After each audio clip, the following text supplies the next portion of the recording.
Assalamualaikum warahmatullahi wabarakatuh. Perkenalkan, nama saya Eko Iam dari Institut Teknologi Padang D3 Teknologi Listrik Angkatan 2018.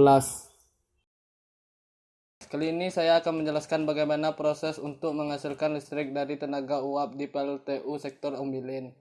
Proses awal yaitu sistem pengolahan air. Air merupakan salah satu komponen yang penting untuk memenuhi kebutuhan PLTU dalam pembangkit energi listrik tenaga uap. Air yang digunakan diambil dari sungai Ombilin. Setelah air sungai diasingkan pada suatu tempat, maka air sungai dipompakan dengan menggunakan river water pump atau RWP.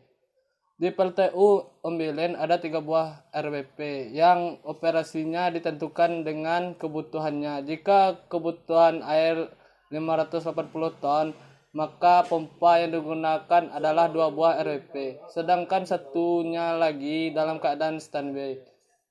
Sistem pengaturannya diatur secara otomatis. Sebelum air menuju ke clarifier, terlebih dahulu masuk ke mixer. Mixer merupakan tempat pengadukan zat-zat kimia seperti alum atau tawas, yaitu untuk membuat flok dan koagulan dan untuk mempermudah pengedapan kotoran. Selanjutnya pada politeroret, yaitu untuk mempercepat proses pengedapan dengan mengikat partikel-partikel zat larut yang terdapat di air, sehingga butiran-butiran yang melayang di dalam air menjadi berat dan mengendap di dasar air. Selanjutnya ada sodium hipoklorida, yaitu untuk menghambat pertumbuhan lumut dan membunuh mikroorganisme, dan ada juga kapur gunakan untuk menaikkan pH air. Setelah melalui mixer, kemudian diteruskan ke clarifier, yang terlebih dahulu air tersebut disaring ke baskrin, gunanya untuk menyaring benda-benda yang berukuran besar. Kemudian air dipompakan ke bak clarifier. Clarifier merupakan bak pengedapan di mana pada bak ini dilengkapi dengan pulsator. Pulsator berfungsi untuk menyalurkan atau mendistribusikan air bersih yang akan menuju strik basah. Selanjutnya masuk pada proses water service. Pengolahan air yang dilakukan di water treatment plant atau WTP adalah sebagai berikut. 1. Sun filter, yaitu penyaringan pasir. Umpan sun filter ini merupakan tempat penyaringan awal yang kemudian air tersebut dipompakan melalui sun filter yang berisi pasir, bertujuan untuk menyaring kotoran-kotoran yang masih terbawa dari strik basin. 2. Clear well atau penampungan air bersih, berfungsi untuk menampung air bersih yang dipompakan dari sun filter. 3. Active carbon filter, yaitu saringan karbon aktif yang berisikan batu bara muda, berfungsi untuk menghilangkan warna, bau, rasa, dan sebagai pengikat zat-zat organik. Setelah proses mixed bed, kemudian ada namanya demineralizer tank atau bak penampungan air mineral. Merupakan penampungan air bebas mineral dan dipompakan dengan make-up pump untuk sistem internal unit.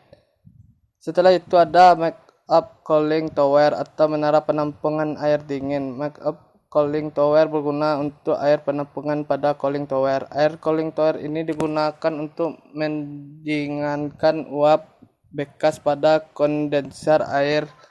Untuk cooling tower ini dipompakan dari strik basin dengan menggunakan cooling tower make-up pump dan diinjeksikan dengan beberapa zat, yaitu sodium hipoklorit dan asam klorit. Selanjutnya pada proses coal mill atau tempat penggilingan batu bara menjadi serbuk batu bara sesuai fungsinya sebagai penghancur batu bara sampai pada ukuran yang ditentukan pada PLTU Ombilin. Setelah itu, boiler memegang peranan penting sebagai tempat mengubah air dari fase cair ke fase uap yang bertekan lebih tinggi dari suatu ATM dengan cara memanfaatkan panas. Setelah uap dihasilkan, maka proses selanjutnya adalah untuk memutar turbin dan generator. Sudu-sudu turbin akan berputar karena tiupan dari uap bertekan yang berasal dari katel uap yang telah dipanasi terlebih dahulu.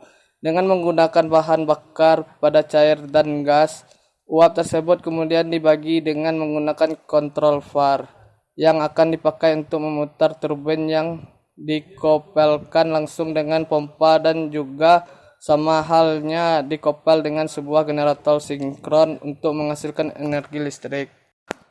Setelah energi listrik ini dihasilkan, maka akan disalurkan pada sebuah gardu induk, dan pada gardu induk ini akan dinaikkan tegangan menggunakan trafo step up untuk ditransmisikan supaya sampai pada konsumen. Selanjutnya yaitu cerobong asap, merupakan struktur yang berfungsi sebagai ventilasi pembuangan panas gas buang atau asap yang dihasilkan dari kompor, boiler, tungku, atau bahkan perapian keluar menuju atmosfer.